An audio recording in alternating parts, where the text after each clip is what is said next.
Welcome to the deep dive. Today we're unpacking a really landmark legal case, one that fundamentally reshaped how we look at news, how we look at justice itself.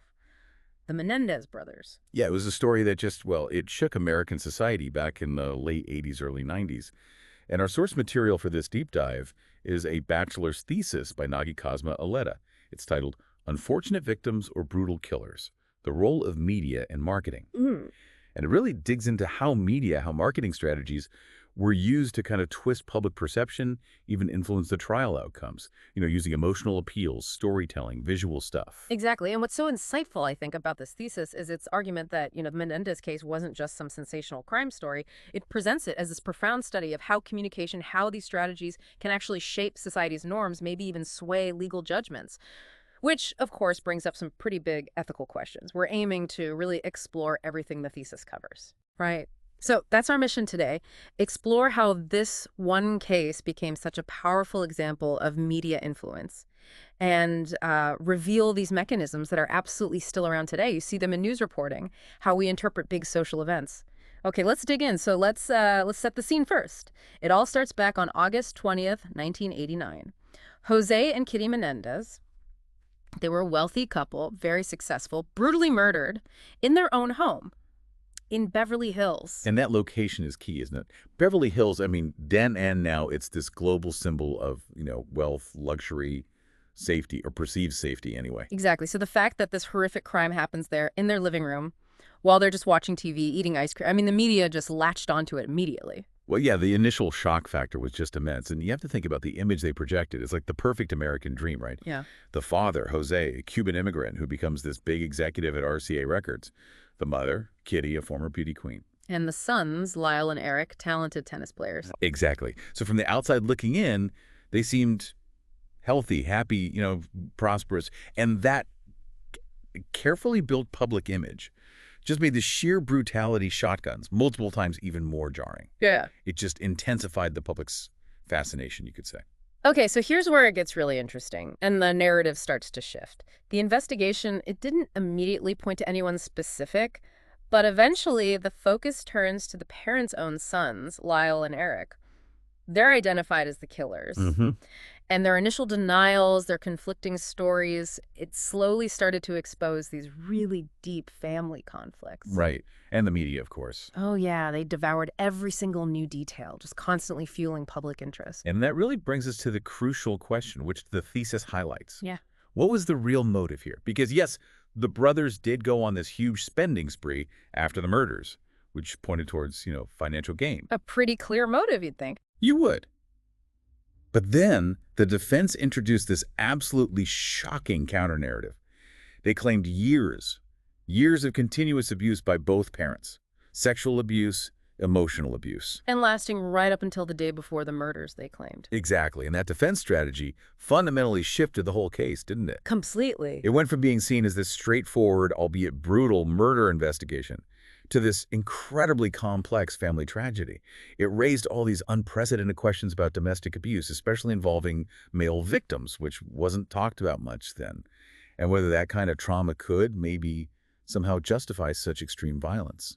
So the defense was basically arguing self-defense, a desperate escape. In essence, yes, that was the narrative they built. Ugh. A desperate escape from an unbearable, abusive situation. And the moment that really sealed their fate, leading to the arrest, was Eric's confession. To a psychologist, Jerome Oziel. Yeah.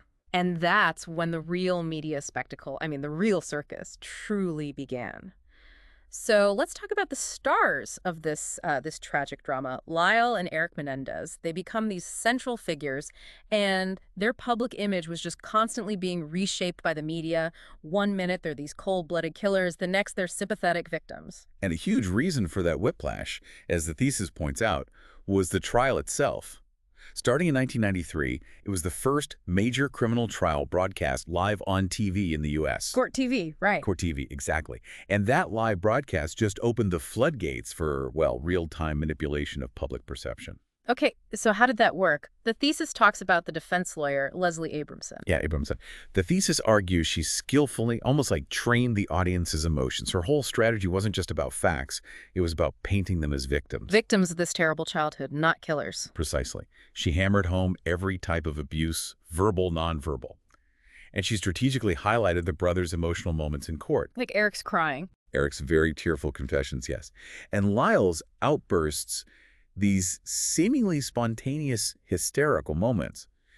The thesis notes they were often timed almost perfectly, with key moments in the testimony. Wow. And she even managed their appearance, like you mentioned visual elements earlier.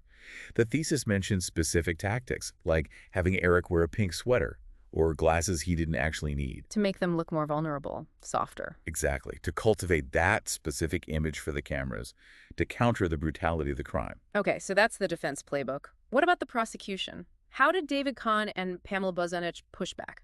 Well, they took a very different approach. They focused intently on the premeditation, the cruelty of the killings, and crucially, the financial motive. The spending spree. Right. They kept stressing that these were adult men. They had options. They could have just left home if it was really that bad. So their goal was to create antipathy, make the public see them as ruthless criminals. Absolutely. Yeah. Foster that sense of outrage, cast them firmly as the villains of the piece. So you've got these two powerful opposing narratives playing out live on TV. And it created this dynamic that nobody had really seen before. Uh-huh. The live broadcast turned the trial into something communal, almost like a reality show, really. Viewers at home felt like they were part of it. Exactly. They became these unofficial juries. And the thesis is very clear. The media wasn't just reporting the facts neutrally. No, they were actively shaping opinion. Through emotionally loaded reports, sensational headlines, endless analysis from talking heads, public feeling could swing back and forth almost daily. Based on whatever new tidbit came out, a childhood letter, some gossip. Anything.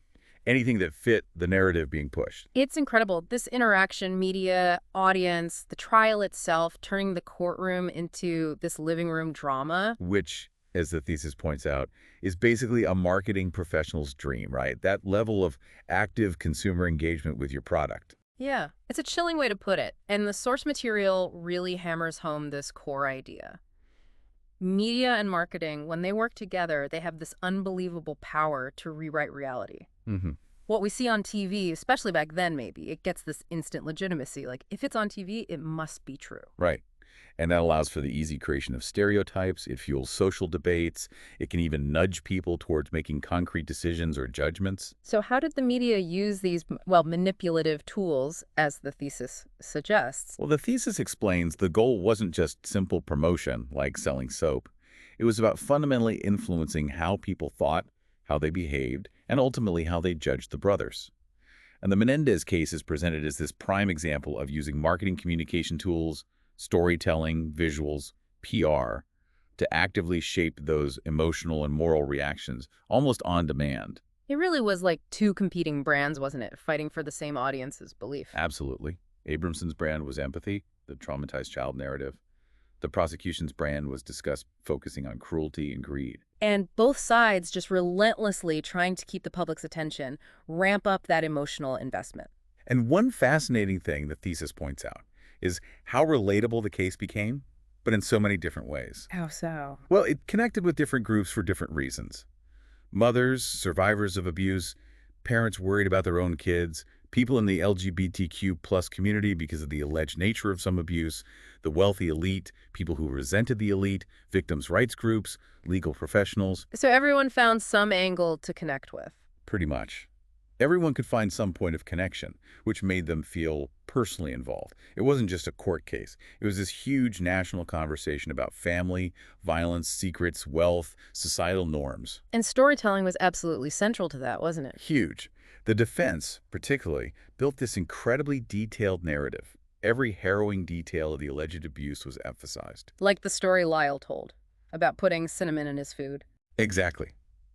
Lyle tearfully recounting that he put cinnamon in his food because, he claimed, it made the taste less noticeable during alleged oral sex forced on him by his father. Just devastating details. And presented not just as facts, but as stories. Stories crafted specifically to make the audience feel the suffering, the trauma. Could get inside their heads. That's what the thesis calls narrative transportation. The goal is to make the audience step into the story, see the world through the brother's eyes. The thesis says a good story makes you shiver, gives you goosebumps, makes your stomach churn. That was the aim. Pure emotional identification. Shifting focus away from the legal stuff, the evidence of the murders. Towards this deeper emotional resonance. And the visuals were working hand in hand with the stories. Critically important. We talked about the clothes, those simple pastel knit sweaters, beige, light blue, gray. Chosen by Abramson. Consciously selected, according to the thesis, to project innocence, vulnerability, almost boyish. Like a cost. Pretty much. Costumes designed to distract from their background, their wealth, the sheer violence of the crime, reinforcing that good boy's victim image. And then there was their actual demeanor on camera, 24/7. Right. Because it was live TV, everyone saw their faces, their body language constantly. Eric crying, Lyle's sort of troubled stare, the nervous hand movements. And people were analyzing this stuff. Oh, yeah. TV had body language experts interpreting every flicker, giving this sort of scientific gloss to the defense's emotional narrative. Wow. And this constant visual feed, especially with color TV becoming more common and making everything more vivid, more visceral, it just fed this ongoing drama. People felt like they knew the brothers. That parasocial relationship you hear about. Exactly. Viewers felt this intimate connection, this understanding fostered by the media coverage. So this deliberate use of emotion amplified by the media saturation. The thesis argues this is basically the birth of modern true crime. It argues it's a foundational moment, yes. It showed how human tragedy could be packaged, marketed, and sold as entertainment, reshaping crime reporting fundamentally. It also sounds like a masterclass in PR strategies, both sides. Definitely. Both the defense and prosecution were actively trying to manage public opinion, sway the narrative in their favor. Abramson, you mentioned her persona. Yeah, the thesis describes her frequently appearing in interviews like an angry mother tiger, passionate, tearful sometimes, fiercely defending her clients, always framing them as victims of a horrible childhood. Very effective PR, presumably. Very. But the thesis pushes on the ethics of that within a legal context. How far is too far? And the prosecution. They generally stuck to a stricter, more objective tone, rhetorically speaking, always emphasizing the cold, calculated planning, the brutality, that spending spree again. Trying to keep the focus on the victims, the parents. Right. Highlighting Jose and Kitty's memory, aiming to stir public outrage and counter any empathy building for Lyle and Eric. So this clash of PR styles just created this constant back and forth. A continuous emotional and moral tug-of-war for the audience. Yeah, it turned the legal case into this massive public debate. And every media platform was used? All of them. Live TV, newspapers, radio, even instant books and documentaries being made during the trial, all pumping out these competing stories. And the ethical implications of all that. Profound, according to the thesis. This media manipulation wasn't just distorting fact. It argues it actually threatened the integrity of the legal process itself. How so? By stirring up social tensions, maybe eroding public trust in the justice system. That line between reporting reality and actively shaping reality just got incredibly blurry, dangerously blurry. So looking back at that first trial then, it ended in a hung jury. What does that tell us? Well, the thesis argues it powerfully demonstrated something crucial. That an emotionally compelling story, a psychologically coherent narrative like the abuse defense, Even if disputed. it could actually override the factual reality of a brutal double murder, at least for some jurors. It created what the thesis calls emotion-based reasonable doubt.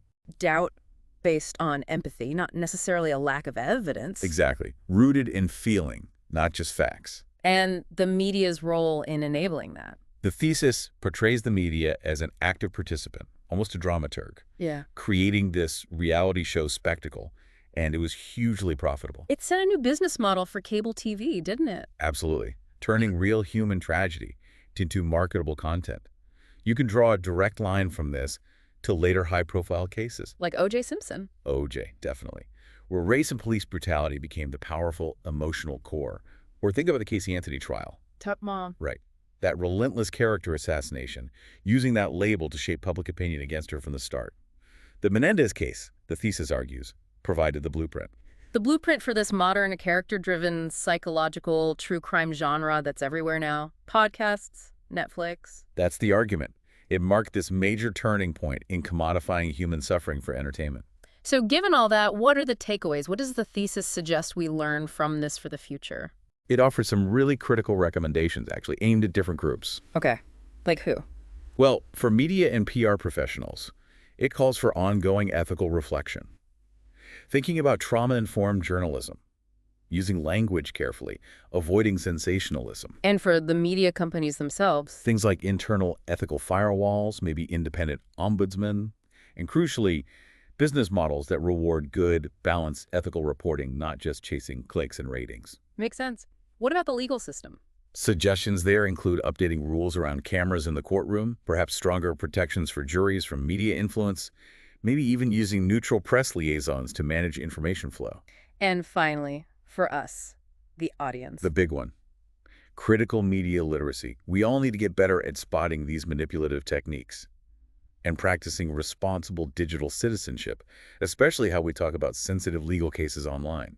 Thinking before we share, before we judge. It really underscores how the Menendez case isn't just history, is it? It's a stark reminder of this immense power that media and marketing have, shaping perception, shaping justice. Absolutely. Yeah. It's not a footnote. The thesis presents it as a living case study, still totally relevant to how we get and process information today. This deep dive really shows that, well, getting to truth and justice depends so much on having a media environment that clarifies things rather than clouds them. And it's really a shared responsibility, isn't it? Fostering that critical thinking, that dialogue, making sure our judgments, legal and moral, are based on facts, on fairness, not just on whoever tells the most dramatic story. Well, thank you for joining us for this deep dive into the Menendez case, drawing on Nagi Cosma Aleta's thesis. We hope it's given you, the listener, plenty to think about how trials work, about the media's role, and maybe it raises a question for you personally. How will you approach the next big, sensational story you encounter with that critical eye? Until next time.